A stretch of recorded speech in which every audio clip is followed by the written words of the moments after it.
الحمدللہ والصلاۃ والسلام علی رسول اللہ اما بعد۔ حضرات گرامی، نفاق ایک ایسا مرض ہے کہ جو اسلام کی بنیادوں کو کھوکھلا کر دیتا ہے۔ اللہ کے نبی صلی اللہ علیہ وسلم جب مکہ مکرمہ میں تھے تو ایک طرف اسلام تھا، دوسری طرف کفر تھا۔ وہاں نفاق کی گنجائش نہیں تھی، بلکہ اسلام اور اس کے مقابل میں کفر ایک کشمکش تھی۔ نبی اکرم صلی اللہ علیہ وسلم مدینہ منورہ تشریف لائے تو مدینہ منورہ میں یہاں پھر نفاق کا مرض بھی موجود تھا، اور یہی وجہ ہے کہ قرآن کریم کی آیات میں اللہ تعالیٰ نے بکثرت منافقین کی بری خصلتوں کا تذکرہ فرمایا ہے۔ احادیث مبارکہ میں نبی اکرم صلی اللہ علیہ وسلم نے منافقین کی بری خصلتوں کا تذکرہ فرمایا ہے۔ یہ ایک ایسا مرض ہے کہ جو اسلام کی بنیادوں کو کھوکھلا کر دیتا ہے۔ ویسے تو احادیث مبارکہ میں اللہ کے نبی صلی اللہ علیہ وسلم نے مختلف مجالس کی نسبت سے اور مختلف احوال کے پیش نظر آپ صلی اللہ علیہ وسلم نے یا مختلف افراد کے پیش نظر آپ نے نفاق کی بری علامات اور خصلتیں بتائیں۔ کہیں اللہ کے نبی صلی اللہ علیہ وسلم نے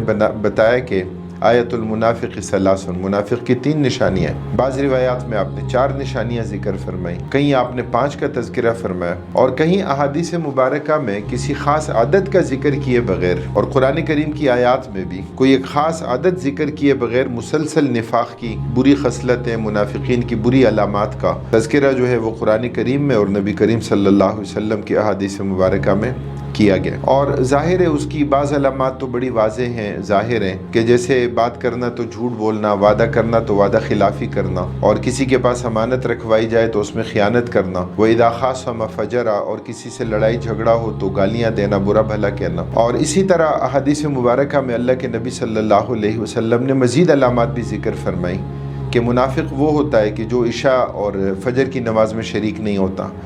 فرمایا منافق وہ ہوتا ہے کہ جو معمر شخص کو، سفید ریش کو، بزرگ کو، بوڑھے آدمی کو حقیر سمجھتا ہے۔ منافق وہ ہوتا ہے کہ جو عادل حکمران کو حقیر اور کمتر سمجھتا ہے۔ فرمایا کہ منافق وہ ہوتا ہے کہ جو صحابہ کے ساتھ بغض رکھتا ہے، اور بالخصوص کہ جو انصار کے ساتھ بغض رکھتا ہے۔ یا اسی طرح اللہ کے نبی صلی اللہ علیہ وسلم نے تذکرہ فرمایا کہ منافق وہ ہوتا ہے کہ جو نہ جہاد اور قتال کی طرف جاتا ہے اور نہ اس کی خواہش اور تمنا اپنے دل میں رکھتا ہے۔ اور اس کے علاوہ اور بھی بکثرت علامات اللہ کے نبی صلی اللہ علیہ وسلم نے بیان فرمائی ہیں۔ نفاق کی 2 بڑی قسمیں ہیں۔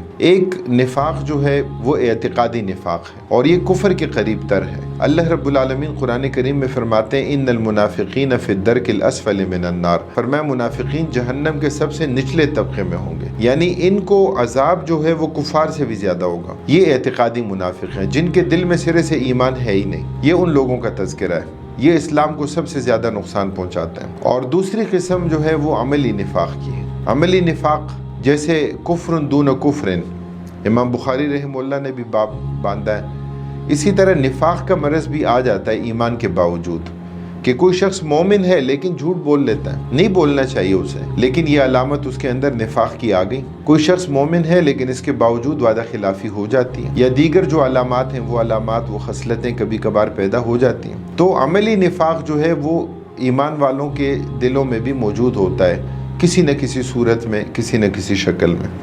حضرت حذیفہ رضی اللہ تعالیٰ عنہ کی ایک بات ذکر کر کے اپنی گفتگو ختم کرتا ہوں۔ حضرت حذیفہ رضی اللہ تعالیٰ عنہ رازدار رسول تھے، نبی کریم صلی اللہ علیہ وسلم نے انہیں منافقین کے نام بتائے تھے۔ حضرت حذیفہ رضی اللہ تعالیٰ عنہ نے ایک مرتبہ دیکھا کہ ایک نوجوان دعا مانگ رہا ہے، اللہم اہلک المنافقین، یا اللہ منافقین کو ہلاک کر دے، تباہ و برباد کر دے۔ تو حضرت حذیفہ رضی اللہ تعالیٰ عنہ فرماتے ہیں لا تقل ھکذا یا ابن اخی، کہ میرے بھتیجے اس طرح دعا مت مانگو۔ فرمائے کہ فإن ما لو هلك المنافقون لستوحشتم فی طرقاتکم من قلت السالک فیہا، اگر سب منافق مر گئے تو تمہیں راستے میں چلتے ہوئے ڈر لگے گا، راستے میں چلتے ہوئے کوئی نہیں ملے گا، راستے سنسان اور ویران ہو جائیں گے۔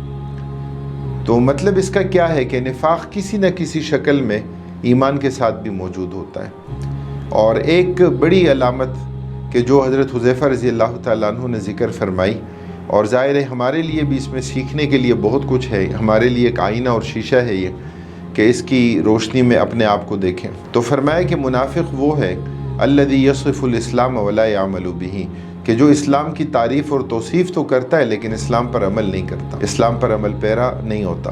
کہتا ہے اسلام بڑا اچھا دین ہے، لیکن پھر آپ عمل کیوں نہیں کرتے، آپ اس پر عمل پیرا کیوں نہیں ہیں، تو وہ اس پر عمل پیرا نہیں ہوتا۔ اللہ رب العالمین ہمیں نفاق کو سمجھنے اور اس کی بری خصلتوں سے اجتناب کرنے کی توفیق عطا فرمائے۔